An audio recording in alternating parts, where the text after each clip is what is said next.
Jika kita bicara tentang perusahaan terkaya di Indonesia, mungkin yang langsung terlihat adalah perusahaan tambang, bank besar, atau perusahaan milik konglomerat. Tapi ternyata, daftar perusahaan dengan nilai pasar terbesar di Indonesia tahun 2026 menyimpan banyak kejutan. Ada bank yang nilainya mencapai lebih dari 700 triliun, ada perusahaan pusat data yang berhasil masuk 3 besar, dan ada juga perusahaan tambang yang nilainya hampir 500 triliun rupiah. Lalu perusahaan apa saja yang berada di 7 besar? Inilah 7 perusahaan dengan kapitalisasi pasar terbesar di Indonesia tahun 2026. Nomor 7. Astra International. Kita mulai dari posisi ke-7. Ada nama yang sudah sangat familiar bagi masyarakat Indonesia, yaitu Astra International. Dengan kapitalisasi pasar berada di kisaran 193 triliun rupiah. Astra bukan hanya perusahaan otomotif. Selama bertahun-tahun, perusahaan ini membangun bisnis di berbagai sektor, mulai dari otomotif, jasa keuangan, alat berat, pertambangan, agribisnis, infrastruktur, hingga teknologi. Kita bisa menemukan kendaraan dari merek-merek yang didistribusikan Astra di jalanan Indonesia setiap hari. Tetapi di balik bisnis otomotif tersebut, terdapat kerajaan bisnis yang jauh lebih besar. Astra juga memiliki bisnis pembiayaan kendaraan, alat berat untuk sektor pertambangan dan konstruksi, hingga perkebunan. Itulah yang membuat Astra mampu bertahan sebagai salah satu perusahaan terbesar di Indonesia selama puluhan tahun. Dengan nilai pasar sekitar 193 triliun rupiah, Astra menempati posisi ke-7 sebagai perusahaan dengan kapitalisasi pasar terbesar di Indonesia tahun 2026. Nomor 6. Telkom Indonesia. Naik ke posisi ke-6, kita menemukan perusahaan yang hampir setiap hari bersentuhan dengan kehidupan masyarakat Indonesia. Perusahaan itu bernama Telkom Indonesia dengan kapitalisasi pasar berada di kisaran 259 triliun rupiah. Sebagai perusahaan telekomunikasi terbesar di Indonesia, Telkom memiliki bisnis yang sangat luas, mulai dari jaringan telekomunikasi, internet, layanan digital, hingga pusat data dan infrastruktur teknologi. Salah satu layanan yang paling dikenal masyarakat tentu saja adalah IndiHome. Sementara bisnis Telkom juga mencakup layanan untuk perusahaan dan pemerintahan. Di era ketika internet menjadi kebutuhan utama, infrastruktur telekomunikasi menjadi semakin penting. Perusahaan seperti Telkom bukan hanya menyediakan koneksi internet, mereka juga bagian dari infrastruktur digital yang menopang aktivitas ekonomi Indonesia. Mulai dari perusahaan yang menyimpan data di pusat data, layanan digital, hingga jutaan masyarakat yang membutuhkan akses internet. Dengan nilai sekitar 259 triliun rupiah, Telkom menjadi perusahaan terbesar ke-6 dalam daftar ini. Nomor 5. Bank Mandiri. Di posisi kelima ada Bank Mandiri dengan nilai kapitalisasi pasar berada di kisaran 389 triliun rupiah. Bank Mandiri sendiri merupakan salah satu bank terbesar di Indonesia dan memiliki jutaan nasabah serta jaringan layanan yang sangat luas.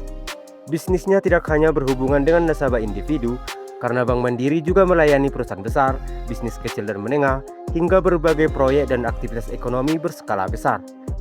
Karena perannya sangat besar dalam perekonomian, perkembangan Bank Mandiri sering menjadi perhatian investor di pasar modal. Semakin besar bisnis perbankan dan semakin tinggi ekspektasi investor terhadap masa depannya, semakin besar pula nilai perusahaan di pasar. Dengan nilai tersebut, Bank Mandiri berada di posisi kelima sebagai perusahaan dengan kapitalisasi terbesar di Indonesia tahun 2026. Nomor 4. Bank Rakyat Indonesia. Di posisi keempat ada Bank Rakyat Indonesia atau BRI dengan kapitalisasi pasar berada di kisaran 473 triliun rupiah. BRI memiliki sejarah panjang dalam melayani masyarakat Indonesia, terutama melalui bisnis mikro dan usaha kecil. Salah satu kekuatan terbesar BRI adalah jaringannya yang luas dan kemampuannya menjangkau berbagai lapisan masyarakat.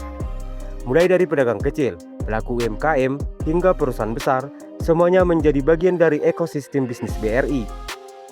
Pada masa era digital sekarang, BRI juga terus mengembangkan layanan perbankan digital agar nasabah bisa melakukan berbagai transaksi tanpa harus datang langsung ke kantor cabang.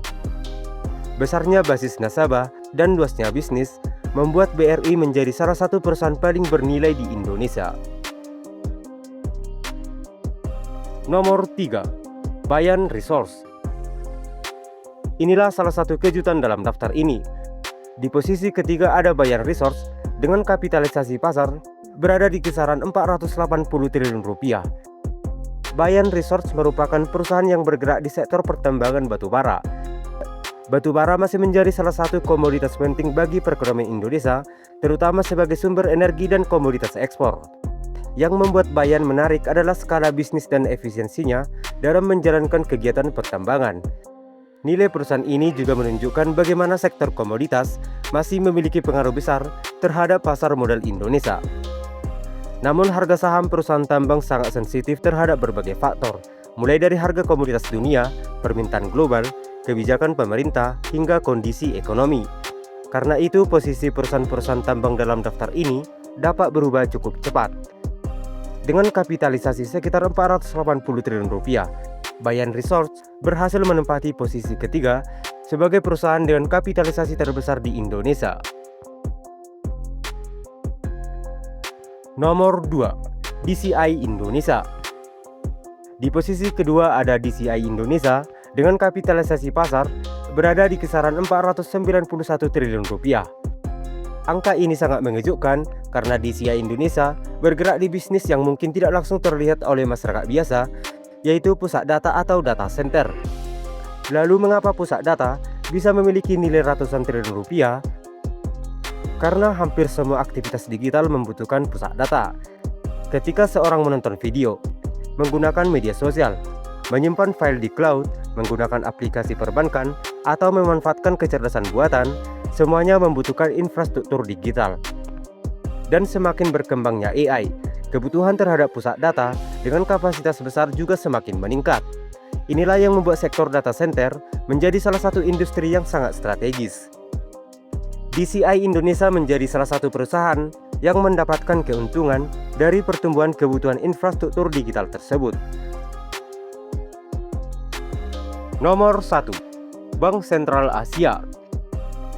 Dan inilah perusahaan dengan kapitalisasi pasar terbesar di Indonesia, Bank Sentral Asia atau BCA. Dengan kapitalisasi pasar berada di kisaran 783 triliun rupiah. Angka ini benar-benar luar biasa. Nilainya bahkan lebih besar daripada gabungan beberapa perusahaan besar Indonesia lainnya. BCA dikenal sebagai salah satu bank terbesar di Indonesia dengan basis nasabah yang sangat besar. Salah satu kekuatannya adalah ekosistem layanan perbankan digital yang terus berkembang. Aplikasi, mobil banking, kartu, layanan pembayaran, hingga berbagai produk keuangan membuat BCA menjadi bagian dari aktivitas finansial jutaan masyarakat. Selain itu, BCA juga memiliki basis nasabah korporasi dan bisnis yang besar. Bagi investor, kombinasi antar skala bisnis, profitabilitas, basis nasabah, dan reputasi perusahaan menjadi faktor penting dalam menentukan nilai sahamnya. Itulah sebabnya BCA mampu mempertahankan posisi sebagai salah satu perusahaan paling bernilai di Bursa Efek Indonesia. Dengan kapitalisasi sekitar 783 triliun rupiah, BCA menjadi perusahaan dengan kapitalisasi pasar terbesar di Indonesia tahun 2026. Jadi itulah 7 perusahaan dengan kapitalisasi pasar terbesar di Indonesia tahun 2026. Mulai dari Astra, Telkom, Bank Mandiri, BRI, Bayan Resource, DCI Indonesia, hingga BCA. Yang paling menarik, daftar ini menunjukkan bahwa kekuatan ekonomi Indonesia tidak hanya berasal dari pertambangan. Perbankan, telekomunikasi, pusat data, teknologi, dan energi semuanya memiliki peran besar.